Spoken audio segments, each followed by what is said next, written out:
Futé Molly.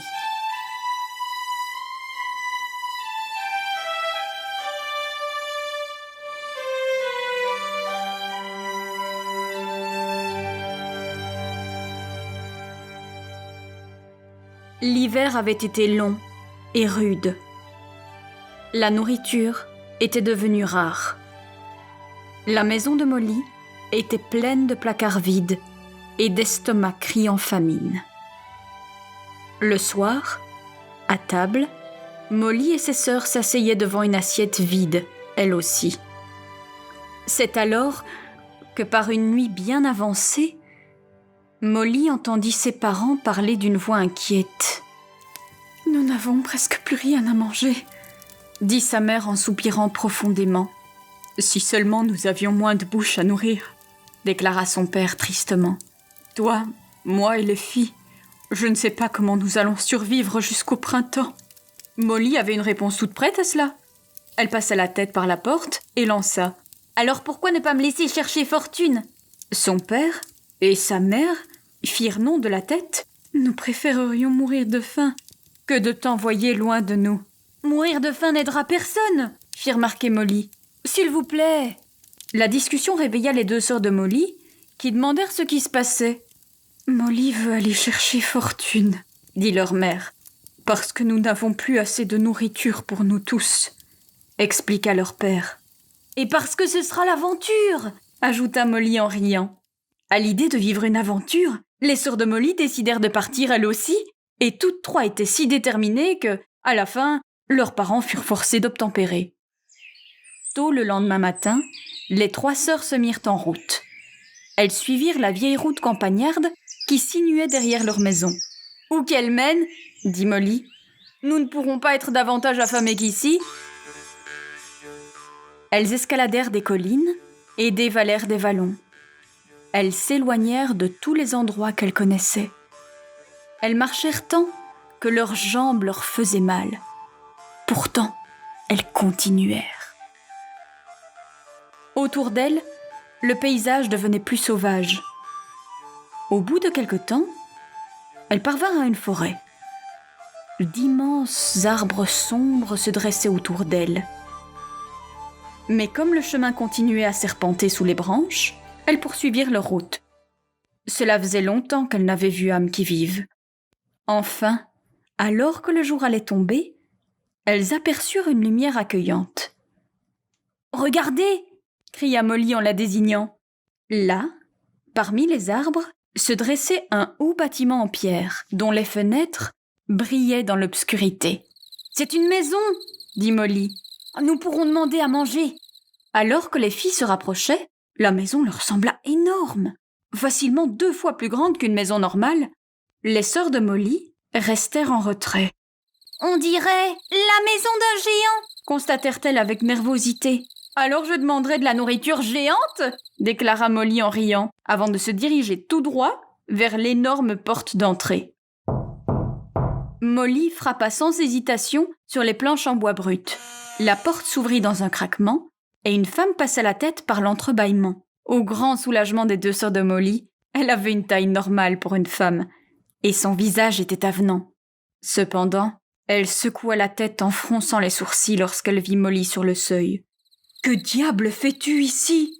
s'exclama-t-elle. « Ne sais-tu pas que mon mari est un géant ? S'il voit 3 petites filles comme vous, il va vous dévorer sur le champ. »« S'il vous plaît, madame, mes sœurs et moi mourrons de faim !»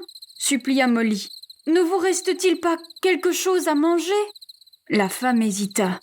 Elle ne supportait pas l'idée que quelqu'un puisse avoir faim, et ces fillettes lui faisaient penser à ses 3 filles. Au bout d'un moment, elle hocha la tête. « Très bien, entrez. Mais dépêchez-vous, il faudra que vous soyez partis avant que mon époux revienne. » À l'intérieur, près du feu, il y avait en effet 3 fillettes, les filles du géant, en train de manger des bols de pain trempés dans du lait. La femme émietta du pain frais dans 3 bols supplémentaires et versa du lait crémeux venant d'un grand pichet en terre cuite. Molly et ses sœurs s'assirent pour dévorer avec plaisir. Mais alors qu'elles avaient à peine levé leur cuillère, le sol se mit à trembler sous les pas du géant.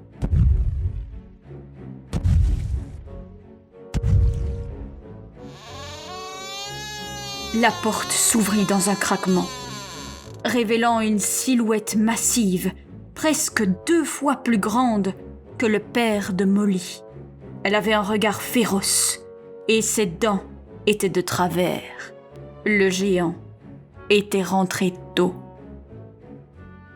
Il pénétra dans la maison et renifla tout autour de lui. « Je sens du sang humain. Miam !»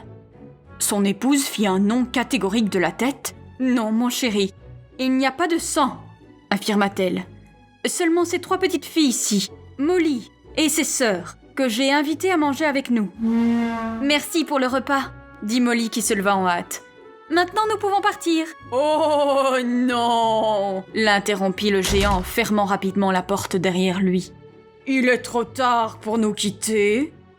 Vous devez rester ici cette nuit. Vous dormirez près de mes filles. » Il adressa un sourire en coin à Molly et à ses sœurs. Mais quelques instants plus tard, Molly le vit se lécher les lèvres avec avidité. Elle se souvint de l'avertissement de la femme. « Nous devons nous enfuir, » pensa-t-elle, « mais pas tant que le géant nous observe. » Alors, elle imita ses sœurs. Elle s'assit, mangea, sourit et conversa avec les filles du géant comme si elles étaient toutes de vieilles amies. À l'heure du coucher, le géant annonça qu'il avait un cadeau pour chacune de ses filles. Il mit une main dans sa poche et en sortit 3 jolies chaînes en or scintillant, qu'il déposa fièrement autour de leur cou. « Mais nous ne devons pas oublier nos invités, » ajouta-t-il. « Voyons voir. » Il prit 3 fétus de paille qu'il tordit et tressa de façon à fabriquer 3 colliers de plus. « Ainsi vous ne vous sentirez pas exclus, » expliqua-t-il de façon bourrue en les présentant à Molly et à ses sœurs. Molly observa le géant avec attention. Elle ne lui faisait absolument pas confiance. « Il manigance quelque chose avec ses colliers, » pensa-t-elle, mais tout haut elle ne dit que « merci ». Lorsqu'ils allèrent finalement se coucher, Molly attendit que les autres filles soient profondément endormies, puis tout doucement, afin de ne réveiller personne, elle échangea les colliers. À présent, elle et ses sœurs disposaient des chaînes en or, et les filles du géant avaient les fétus de paille. Pour finir, elle s'allongea et fit semblant de dormir. À la faveur de la nuit, une ombre géante se faufila dans la chambre des filles, et une main géante s'allongea à la recherche des colliers. Au contact de la paille, elle s'empara de sa victime, qu'elle enfonça tête la première dans un sac. La main laissa les filles avec une chaîne en or dormir paisiblement. « Cela fera un bon déjeuner, » se réjouit le géant, insensible aux cris de révolte qui sortaient du gros sac lorsqu'il le ferma. Il le balança sur ses épaules et s'éclipsa pour l'enfermer dans son garde-manger. Molly, les yeux grands ouverts dans le noir, osait à peine bouger, jusqu'à ce que les ronflements sonores du géant lui parviennent de l'autre chambre. Alors, elle poussa un grand soupir et s'assit. Elle donna un petit coup de coude à ses sœurs, qui s'éveillèrent en clignant des yeux. « Il est l'heure de partir !» souffla-t-elle d'une petite voix pressante. Les 3 sœurs, sur la pointe des pieds, sortirent de la maison du géant et coururent à perdre haleine dans la forêt éclairée par la lune. Elles arrivèrent à un ravin profond. Tout en bas, un torrent tumultueux rugissait en passant sur des roches déchiquetées. Devant elles, une corde mince comme un cheveu était tendue. « Il n'y a pas de pont !» s'exclama l'une des sœurs. « Qu'allons-nous faire ?» demanda l'autre. « Eh bien, utilisez la corde, pardi !» répliqua Molly. « Regardez !» Elle courut avec légèreté sur la corde, jusque de l'autre côté, pour leur montrer. « C'est comme passer sur un pont, vraiment !» dit-elle pour encourager ses sœurs qui avançaient à petits pas. « Je l'appellerai le pont du cheveu !» Lorsque ses sœurs l'eurent rejointe de l'autre côté, elles continuèrent ensemble leur progression. À l'aube, Elle parvinrent à un château. De gros murs en pierre s'élevaient au-dessus d'elle, et des drapeaux vivement colorés ondulaient dans la brise. Un garde se tenait à la porte. « D'où sortez-vous, toutes les trois ?» demanda-t-il. « Nous venons de la forêt et du pont du Cheveu, » répondit Molly. Le garde, incrédule, la toisa. « Mais n'avez-vous pas rencontré le terrible géant ?»« Oh si, » répondit Molly avec entrain. Stupéfait, le garde secoua la tête. « Vous feriez mieux de m'accompagner, » dit-il. « Je suis sûr que le roi voudra vous voir. » Il conduisit Molly et ses sœurs le long d'un long couloir au sol recouvert d'un tapis, avant d'arriver dans une imposante salle du trône.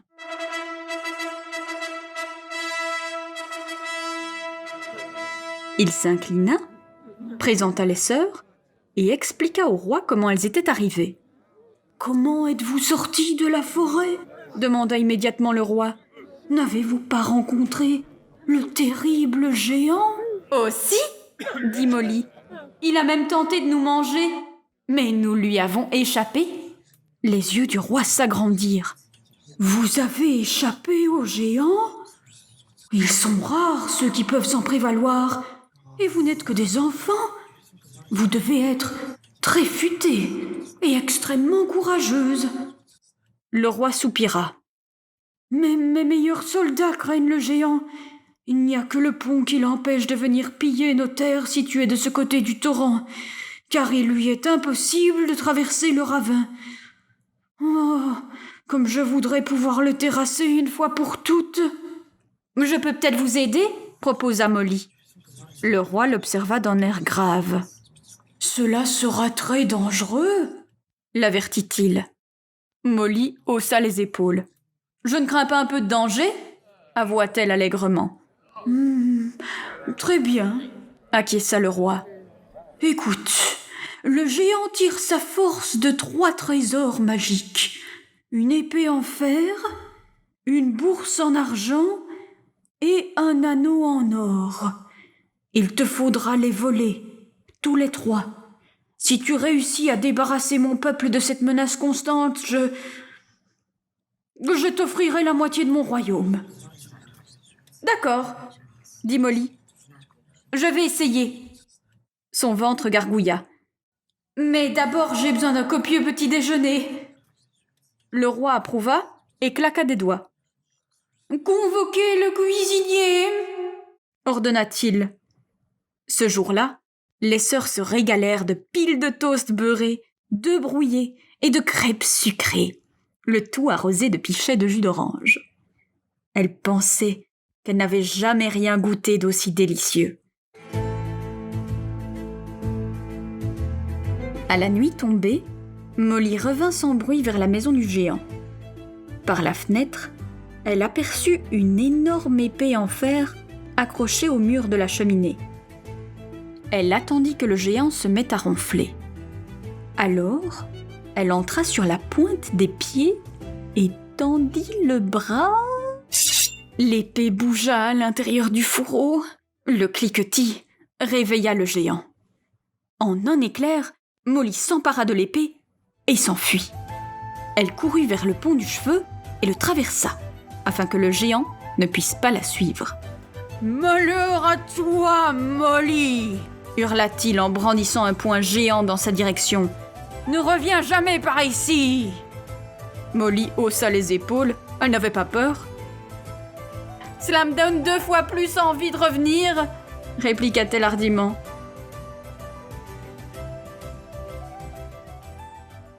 La nuit suivante, Molly revint chercher la bourse, une sorte de gros sac en cuir plein de lourdes pièces d'argent.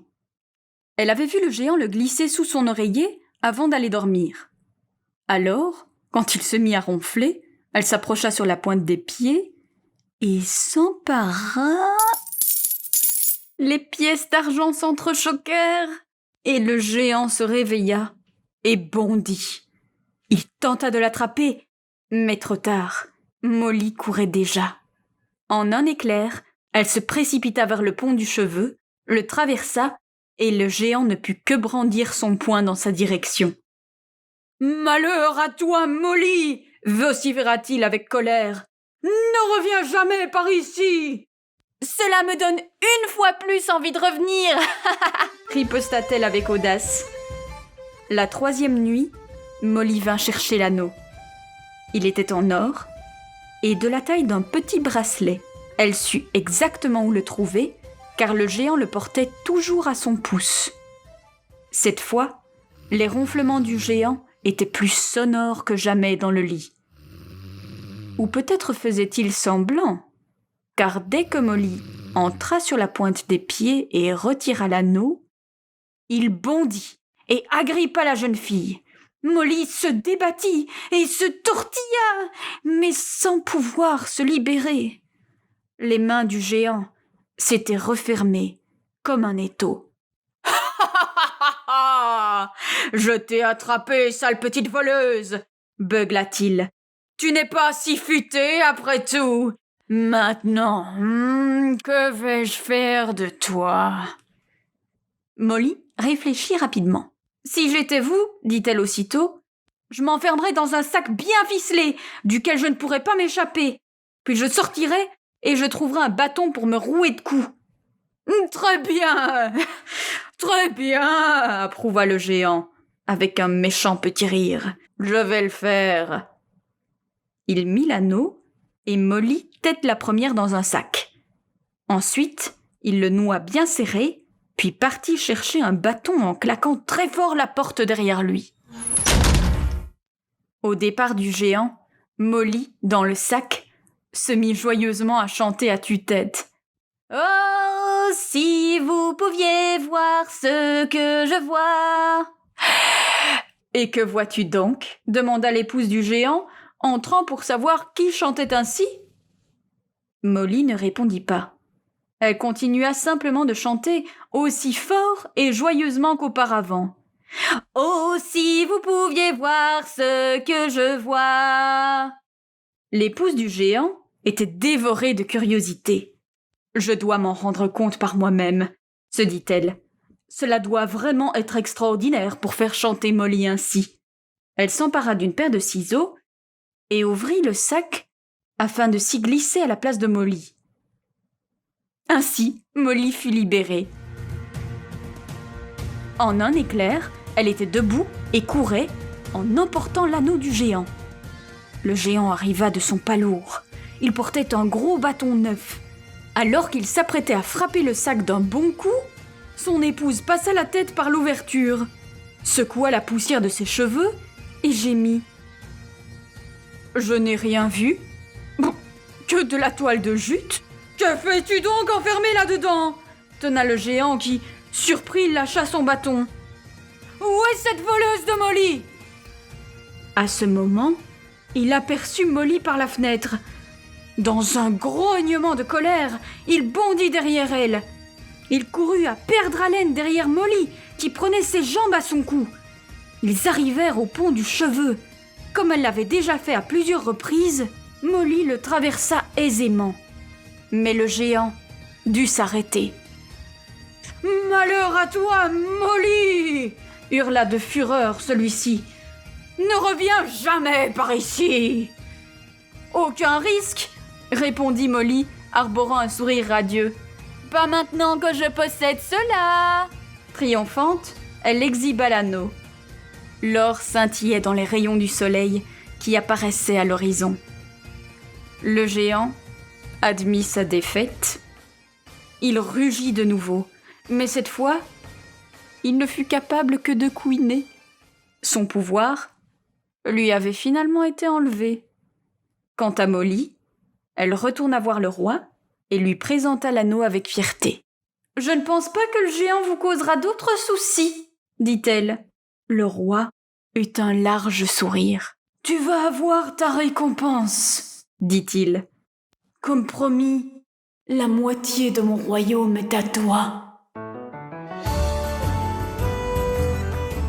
À partir de ce jour, Molly devint assez riche pour faire construire un château où ses sœurs, sa mère, son père et elle vécurent heureux jusqu'à la fin de leurs jours. Et aucun d'eux ne souffrit plus jamais de faim.